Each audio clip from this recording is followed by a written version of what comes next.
वो रातों में अकेले रोते हैं, अपने दुख की बात किसी को नहीं बताते हैं। पता नहीं हजारों गम अपने अंदर रखकर कैसे वो जी पाते हैं।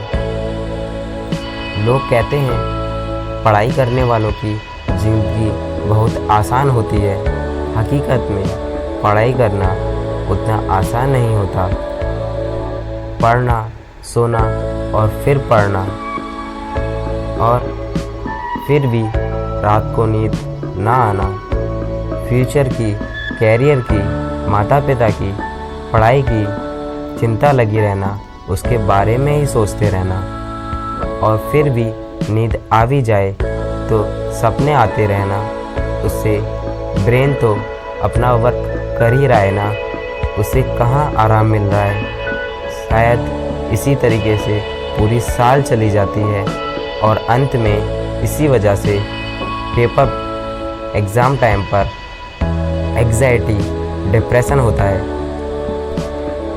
ये सब बताकर किसी को परेशान नहीं करते हो। पता नहीं हजारों गम अपने अंदर रखकर कैसे जी पाते हो, फिर भी मुस्कुराते हो। इसलिए कहते हैं जैसा दिखता है वैसा होता नहीं, और जैसे लगता है वो हमेशा सच नहीं होता। इसलिए ही शायद तुमने सुना होगा, जो लोग मुस्कुराते हैं वो अक्सर अंदर से टूटे हुए होते हैं। वो सबके सामने नहीं, अकेले तकिया में अपनी आवाज़ दबाकर रोते हैं।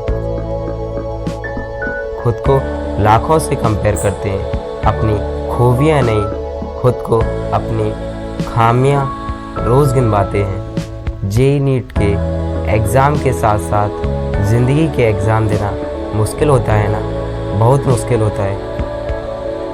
अकेला हूँ मैं, मेरा यहाँ कोई नहीं इस पूरी दुनिया में, मेरे माता पिता के अलावा मेरी चिंता करने वाला कोई नहीं। बस केवल वही हैं जो खुद से ज़्यादा मेरी चिंता करते हैं। जब माँ पूछती है कैसा हूँ तो कसम से आंसू आ जाते हैं। शीशे के सामने मैं आंसू पोंछता हुआ खुद को देखकर मुस्कुराता हूँ। माना आज मैं हारा हूँ, मेरा एग्ज़ाम अच्छा नहीं हुआ, इसका मतलब ये तो नहीं मैं हारने के लिए ही बना हूँ। लोग चाहें कुछ भी कहें, मेरे रिलेटिव्स चाहें कुछ भी कहें, कोई मुझसे कुछ भी कहे, लेकिन मैं उन सब की बात को अनसुना कर दूँगा। मैं अपने चेहरे से नहीं, दिल से मुस्कुराऊँगा। यह कॉपी किताबों के बेजान अक्षर मुझे हरा नहीं सकते। मैं अपनी मंजिल तक पहुँच कर ही रहूँगा। अपने और अपने माता पिता के सपने पूरे करने के लिए मैं अपनी पूरी जान लगाऊँगा।